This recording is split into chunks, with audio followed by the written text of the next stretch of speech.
शाम के 6:30 पर वाराणसी की भीड़भाड़ वाली मार्केट में दुकानें बंद होने लगी हैं।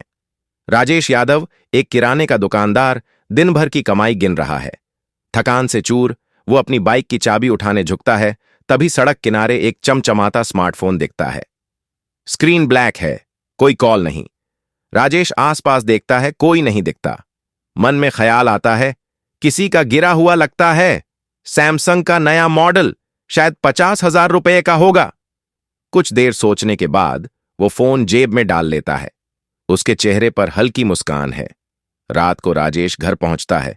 उसकी पत्नी राधा खाना परोस रही है। राजेश, देखो ये मिला आज। फोन दिखाते हुए राधा, ये कहां से आया? चोरी का तो नहीं? राजेश, अरे रास्ते में पड़ा था। इतने बड़े शहर में कौन ढूंढेगा, किस्मत की बात है। राधा, फिर भी पुलिस को दे दो, कहीं मुसीबत ना हो जाए। राजेश हंसते हुए, मुसीबत? ये तो मौका है, बेच देंगे, कुछ पैसे मिल जाएंगे। राधा चुप रहती है, लेकिन उसे कुछ गलत होने का एहसास हो रहा है। अगले दिन राजेश मोहल्ले के मोबाइल टेक्नीशियन इमरान की दुकान पर जाता है। राजेश, भाई ये पुराना फोन है, लॉक भूल गया हूं, खोल सकते हो? इमरान, कोशिश करता हूं। इमरान एक पेन ड्राइव लगाता है। स्क्रीन पर कुछ कमांड्स चलते हैं और फोन रीसेट हो जाता है।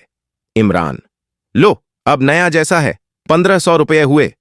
राजेश खुश होकर पैसे देता है और फोन लेकर चला जाता है। राजेश फोन को अपना बनाता है, नया सिम डालता है, गूगल अकाउंट लॉगिन करता है, व्हाट्सएप, फोन पे, गूगल पे और नेट बैंकिंग एप्स इंस्टॉल करता है। दुकान की पेमेंट, बिजली बिल, बच्चों की स्कूल फीस, सब कुछ अब फोन से करता है। ये फोन अब उसकी जिंदगी का कंट्रोल सेंटर बन चुका है। 12 दिन बाद रात 2:47 पर राजेश के फोन पर नोटिफिकेशन की बाढ़ आती है। 2 लाख रुपये डेबिट किए गए यूपीआई के माध्यम से। 1,25,000 रुपये डेबिट किए गए। 99,500 रुपये डेबिट किए गए। वो पसीने पसीने हो जाता है। बैंक ऐप खोलता है। उसकी 5,78,000 रुपये की जमा पूंजी अब 300 से कम हो चुकी है। वो चीखता है, ये कैसे हो गया?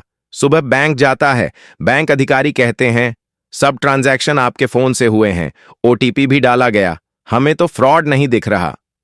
राजेश टूट चुका है। उसकी मेहनत की कमाई, बच्चों का भविष्य, सब एक रात में चला गया। वो साइबर क्राइम थाना जाता है। इंस्पेक्टर सहगल राजेश से पूछताछ करते हैं और फोन को फॉरेंसिक जांच के लिए भेजते हैं। जांच में खुलासा होता है, इस फोन को डुप्लीकेट सॉफ्टवेयर से अनलॉक किया गया है। ये फोन हर की प्रेस, ओटीपी और पासवर्ड को एक विदेशी सर्वर पर भेज रहा था। कैमरा और माइक भी चुपके से एक्टिवेट होकर राजेश की बातचीत रिकॉर्ड कर रहे थे। फोन के पीछे कंपनी का टैग मिलता है, जिसमें कोई और IMEI नंबर जी ओरिजिनल था। फोन के ओरिजिनल IMEI नंबर ट्रेस करने पर पता चलता है कि ये फोन विवेक श्रीवास्तव, एक बैंक मैनेजर का है।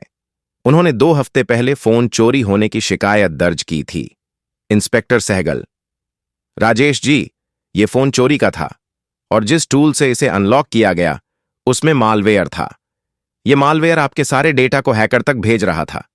राजेश, लेकिन मैंने तो कुछ नहीं किया, मैंने तो बस फोन उठाया था। सहगल, यही आपकी सबसे बड़ी गलती थी। सड़क पर मिला फोन उठाना और उसे बिना जांच के इस्तेमाल करना आपको भारी पड़ गया। इमरान को पूछताछ के लिए बुलाया जाता है। वो रोते हुए कहता है, मुझे नहीं पता था भाई, मैंने तो बस एक सॉफ्टवेयर यूज किया था, ऑनलाइन मिला था, मुझे क्या पता वो मालवेयर है। सहगल, इमरान, तुम्हारी लापरवाही ने एक आदमी की जिंदगी बर्बाद कर दी। बिना सर्टिफाइड टूल के फोन अनलॉक करना गैरकानूनी है, तुम्हें इसका अंजाम भुगतना होगा। इमरान, बिना सर्टिफाइड टूल और अनजाने में मालवेयर डालने के लिए 50,000 रुपये का जुर्माना और 6 महीने की सामुदायिक सेवा की सजा।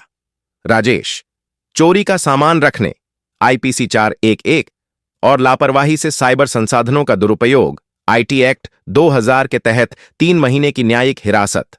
हैकर, विदेशी सर्वर का अभी तक कुछ पता नहीं चल सका, जांच जारी। इंस्पेक्टर सहगल एक प्रेस कॉन्फ्रेंस में आम जनता को संबोधित करते हैं। साइबर क्राइम आज की सबसे बड़ी चुनौतियों में से एक है।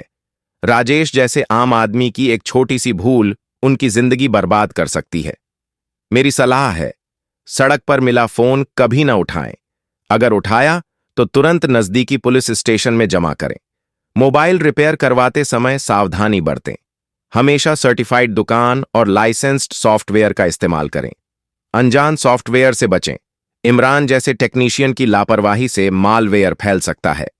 ऑनलाइन बैंकिंग के लिए 2 फैक्टर ऑथेंटिकेशन 2FA और मजबूत पासवर्ड यूज करें।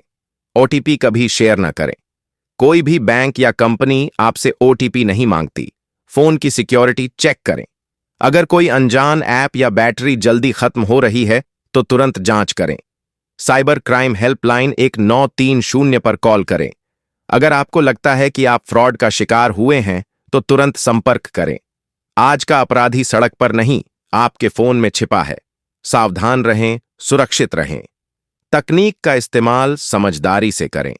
सस्ते लालच में अपनी जिंदगी दांव पर न लगाएं। साइबर क्राइम से बचने का एकमात्र रास्ता है जागरूकता और सावधानी। अगर आपको विज्ञान, तकनीक, टाइम ट्रैवल और साइबर दुनिया से जुड़ी शानदार कहानियां पसंद हैं और आप और भी रोमांचक वीडियो देखना चाहते हैं, तो हमारे चैनल को अभी सब्सक्राइब करें और बेल आइकन दबाएं ताकि कोई भी नई कहानी आपसे छूट न जाए।